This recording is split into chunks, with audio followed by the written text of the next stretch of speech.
గురుగారు శ్రీ పంచమి యొక్క విశిష్టత ఏంటి? అలాగే శ్రీ పంచమిని ఏ రోజు జరుపుకోవాలి? ఏ విధంగా జరుపుకోవాలి? హరి ఓం ఐం వాగ్దేవి మహాసరస్వత్యై నమః. యా కుందేందుతుషారహారధవలా యా శుభ్రవస్త్రావృతా యా వీణా వరదండమండితకరా యా శ్వేతపద్మాసనా యా బ్రహ్మాచ్యుత శంకర ప్రభృతిభిః దేవై సదా వందితా సా మాం పాతు సరస్వతి భగవతి నిశ్రేషదాడ్యాపహ. ఓం శ్రీ గురుభ్యో నమః. సాక్షాత్తుగా వాగ్దేవి సరస్వతి అమ్మవారు అవతరించినటువంటి ఈ లోకాల్లో సమస్తమైనటువంటి వేద జ్ఞానాన్ని శారదాదేవి రూపములో, లౌకిక జ్ఞానాన్ని సరస్వతి అమ్మవారి రూపంలో కటాక్షిస్తూ ఉంటుంది. అటువంటి కటాక్ష స్వరూపిణి వాగ్దేవి అవతరించినటువంటి దినం మాఘమాసములో శుద్ధ పంచమి, శ్రీ పంచమి. ఈ పంచమి వసంత పంచమిగా పిలువబడుతూ విరాజిల్లుతూ ఉంటుంది. లోకములో నారదుడు, తుంబురుడు వంటి ఆధ్యాత్మిక జ్ఞానం కలిగిన వాళ్ళే కాకుండా ప్రధానంగా తారా బృహస్పతులు, విద్యా గణపతి, హనుమంతుడు, తర్వాత ధన్వంతరి, ఇంకా మనం ఆ రకంగా తారా బృహస్పతులు, లక్ష్మీ హయగ్రీవులు, వీళ్ళందరూ విద్యా గణపతి, కార్తికేయుడు, మేధా దక్షిణామూర్తి, ఇటువంటి స్వరూపాలన్నీ కూడా విశేషమైనటువంటి ప్రజ్ఞా పాఠవాలను అందించేటువంటి స్వరూపాలు. ఆయా దేవత ఉపాసన చేయడం వలన మంచి విశేషమైనటువంటి విజ్ఞానం కలుగుతుంది. మన విజ్ఞానంలో ప్రధానంగా ఉండవలసినది ఆధ్యాత్మిక జ్ఞానం. ఆది భౌతికంగా మనం ఎప్పుడైతే జీవితంలో రాణించాలనుకుంటామో, ఒక స్థాయి ఉన్నత స్థాయిగా ఎదగాలనుకుంటామో, ఒక దేశం నుంచి విదేశాలలో రాణించాలనుకుంటామో, వాగ్దేవికి కటాక్షం అవసరం. మాటలకి మనకి మన శ్రీమాన్ శ్రీ కవి ఈ యొక్క పద్యాన్ని చెప్తాడు. మాటల చేత మన్నన పొంది దేవతలు వరంబులీయరే, మాటల చేత మన్నన చేసి భూపతులు పురంబులీయరే, మాటల చేత మన్నన పొంది మానినులు మనంబులీయరే, మాటలు రాని వాని కవమానము మానము మౌనభంగము అన్నాడు. ఎవరు?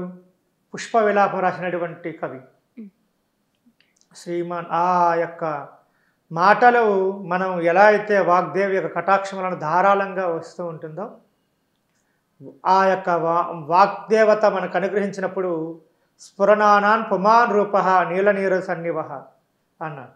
కృష్ణుడు యుద్ధారంగంలో అర్జునుడి పక్షాన ఉన్నాడు. కర్ణుడు మంత్రాన్ని ప్రయోగించి, అస్త్రాన్ని ప్రయోగించేందుకు మంత్రాన్ని సాధించబోతున్నాడు. మంత్రాన్ని స్ఫురించట్లేదు. అక్కడ శల్య, ఆ యొక్క శల్యుడు ఆయనకు అన్నాడు, నీలనీరజులైనటువంటి ఆ మహావిష్ణు స్వరూపుడు కృష్ణ భగవానుడు అక్కడ ఉంటే నీకెందుకు స్ఫురణిస్తుంది కర్ణ అంటాడు. అనగా మన జీవితంలో ప్రతినిత్యము వాగ్దేవత అనుగ్రహం ఉంటే వెంటనే స్ఫురిస్తుంది. ఇప్పుడు మనం నేర్చుకున్నటువంటిది అంతా కూడా డిలేట్ కాకుండా, డస్ట్బిన్లో పడిపోకుండా రీఫ్రెష్ అవుతూ ఉంటుంది 5G లెవెల్లో. కనుక అటువంటి స్థితి మనకి కలగాలి అంటే, ఒక ఇంటలెక్చువల్ లెవెల్ మన జీవితంలో ఉండాలంటే వాగ్దేవిని ఆరాధన కావాలి. వాగ్దేవిని ఉదయాన్నే లేచి అమ్మవారి పుస్తక రూపంలో ఆరాధన చేసి, పుస్తకాన్ని, నచ్చినటువంటి పుస్తకం మన పఠనం చేయాలి. పిల్లలైనప్పుడు భౌతిక విద్యాధికారైనటువంటి శాస్త్ర సాంకేతిక వైజ్ఞానికమైనటువంటి పుస్తకాలు పఠనం చేయాలి. వేదమూర్తులైనటువంటి వేదాన్ని పఠించాలి. వార్ధక్యంలోకి వెళ్ళినటువంటి పురాణ ఇతిహాసాలని పఠించాలి. పౌరాణిక ప్రవచకులు పౌరాణిక గ్రంథాలని ప్రవచించాలి. మంచి విశేషమైనటువంటి ఉపన్యాసకులు ఉన్నటువంటి మంచి విశేషమైనటువంటి ప్రబంధాలను ఆ యొక్క అధ్యయనం చేయాలి ఆ రోజు. అలా అధ్యయనం చేయడం ద్వారానే జ్ఞానం లభిస్తుంది. జ్ఞానం రావడం శ్రీపంచమని ఒక అమ్మవారి రూపానికి మనం ఆరాధన చేయడం కాదు. మనం అమ్మవారి చేతిలో చూస్తే ఒక చేతిలో జపమాల, పద్మము, ఆ పక్కన ఒక చిలుక ఉంటుంది. జపమాల అక్షయమైనటువంటి మంత్రాన్ని తరింపజేస్తుంది. మననం చేయాలి. మననాత్రాయతేది మంత్ర. కనుక మననం చేసిన వారిని సంరక్షించేటువంటిది స్వరూపం కలిగినది మంత్రం. కనుక జపమాల అవసరం. అలాగే బ్రహ్మచర్య దీక్షకు చిలుక ప్రతీక. కనుక చిలుక వలె బ్రహ్మచర్యాన్ని పాటించాలి. చిలుకని మాత్రమే ఎందుకు రామచిలుక అంటారు? కాకిని రామకాకి అని, హంసని రామహంస అని అలా ఎందుకన్నారు? కోకిలని రామకోకిల అని ఎందుకన్నారు? అలా ఒకసారి ప్రశ్న వేస్తే చిలుక తన జీవితంలో ఒక మగ చిలుకతోనే జీవితం. చిలక గోరింకలు అంటారు. చిలుకలు గోరింకలతో జతకట్టవు. చిలుకతోనే సహవాసం చేస్తుంది. గోరింకతోనే సహవాసం చేస్తుంది. ఒక హంస ఒక రాజహంసతోనే విహారం చేస్తుంది తప్ప ఇంకొకటి కాదు. అలాంటి సందర్భంలో చిలుక తన యొక్క మగ చిలుకతో ఆడచిలుక ఒక చెట్టు పైన కొమ్మ పైన అలా తన యొక్క జీవితాన్ని అనుభవిస్తున్న సందర్భంలో ఒక వేటవాడు ఒక మగ చిక్కను కొట్టాడు. లేదా ఒక పెద్ద ఉపద్రవం వచ్చి ఒక మగ చిలుక చనిపోయింది. ఒక పెద్ద విస్ఫోటనం జరిగి కానీ, లేదా ఒక విశేషమైనటువంటి సునామీ లాంటిది ఒక గాలికి, అలాంటి సందర్భంలో మగ చిలుకను కోల్పోయిన ఆడచిలుక ఏ క్షణంలో కూడా ఇంకొక చిలుక ప్రభావాన్ని లోను కాదు.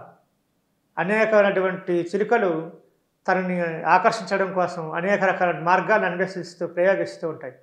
కానీ రామచిలుక తాను భర్తగా అనుభవించినటువంటి సమయంలో ఉన్న క్షణాలని ఆ పైన జీవితం అంతా కూడా స్మరించుకుంటూ మిగతా శాశ్వత జీవితాన్ని గడుపుతూ ఉంటుంది. కనుక అటువంటి విశిష్ట లక్షణం కలిగిన చిలుక, అందుకనే రామచిలుక అన్నారు. రాముడు తన దైనందిన జీవితంలో ఏనాడు కూడా ఇంకొక స్త్రీ అనేటువంటి పదాన్ని తీసుకోలేదు. కనుక ఒక్క భార్య, ఒక్కటే భామ, ఒక్క భామకే రాముని ప్రేమ, ఒక్కటే మాట, ఒక్కటే బాణం, ఒక్క భామకే రాముని ప్రేమ. కనుక అటువంటి చిలుక అది, అందుకని రామచిలుక అన్నారు. అటువంటి రామచిలుక బ్రహ్మచర్యంలో ఎవ్వరి దగ్గరికి వెళ్ళకుండా ఉంటుంది. అలాగే బ్రహ్మచర్య ఆశ్రమానికి నెమలి కూడా ప్రతీకం. నెమలి ఎప్పుడు భౌతికమైన సంపర్కం ద్వారా సంతానాన్ని పొందదు. కనుక బ్రహ్మచర్యం అనేటువంటి బ్రహ్మచర్యంలో ఉన్నటువంటి వ్యక్తి జ్ఞానాన్ని పొందిన ద్వారా తర్వాతనే వివాహానికి వెళ్ళాలి. వివాహానికి వెళ్ళడానికి ముందుగా ఈయన బ్రహ్మచర్యంలో ఉన్నంతకాలం బ్రహ్మచర్య దీక్షను ఆచరించాలి. తత్ఫలితంగా జ్ఞానము వికసిస్తుంది. మూలాధారంలో ఉన్నటువంటి సుషుమ్న నాడి ఉత్తేజితమై సహస్రారం మనకి సుషుమ్న నాడి ఉత్పేదితమై ఆ బ్రహ్మరంధ్రాన్ని భేదించగలిగినటువంటి జ్ఞానం పొందినప్పుడు అది మనిషి ఉత్కృష్టమైనటువంటి మనిషిగా, మహర్షిగా, బ్రహ్మర్షిగా ఆయన మహాత్ముడు కాగలడు. ఆయన ఆఖరుకు భగవంతుడే సాక్షాత్కారం పొందినట్లు ఉండగలడు. కానీ అప్పుడు ఆ స్థితిలో తన మాట వాగ్దేవి కటాక్ష వలన తనకి అన్నిది అడిగి జరుగుతుంది. మనకి పెద్దలు చెప్తూ ఉంటారు, ఒక పుష్కర కాలం పాటు, కొన్ని సంవత్సరాల పాటు మనం అసత్యం మాట్లాడకుండా సత్యాన్నే మాట్లాడే ప్రవచనం చేస్తూ ఉంటే మన జీవితంలో సత్యం నిత్యం అనుసంధానం చేయడం ద్వారా కొద్ది రోజులు గడిచే సమయానికి మన అవాస్తవాన్ని మాట్లాడినా అది సత్యంగా పరిణమిల్లుతుంది. కనుక సత్యవాక్కు రావాలనుకుంటే సద్భావనయుతమైనటువంటి వాగ్దేవి కటాక్షం కలగాలి. మాటలు రానటువంటి సందర్భంలో ఈ యొక్క వసంత పంచమి శ్రీ పంచమి రోజున మాటలు రాని వాళ్ళకి అక్షరాలు నాలుక పైన రాస్తే వారికి మాటలు తొందరగా వస్తాయి. వాగ్దేవి కటాక్షం కలుగుతుంది. మాటలు రాని వాడు సామాన్యుడు సాక్షాత్తుగా కాళిదాసు అన్నాడు. కాళిదాసు ఎలా అయితే రూపాంతరం చెంది జ్ఞానాన్ని పొందగలిగాడు, అమేయమైనటువంటి విజ్ఞానానికి ప్రతీక కలగడు. కనుక వాగ్దేవత అనుగ్రహాన్ని పొందండి. ఆ యొక్క శ్రీ పంచమి రోజున ఉదయాన్నే లేచి ఆ యొక్క విశేషమైనటువంటి గ్రంథ పఠనం చేసి ఆ రోజు ఆ యొక్క ఆధ్యాత్మిక భావనతో మీరు వెలిగినట్లయితే మీ జీవితంలో ఆ యొక్క సమస్తమైనటువంటి వాక్కు మీరు ఎలా ప్రయోగించగలిగితే అలా ప్రయోగించబడుతుంది కనుక ఆ వసంత పంచమిని ఆచరించి వాగ్దేవ కటాక్షాన్ని పొంది తరించండి. హరి ఓం స్వస్తి.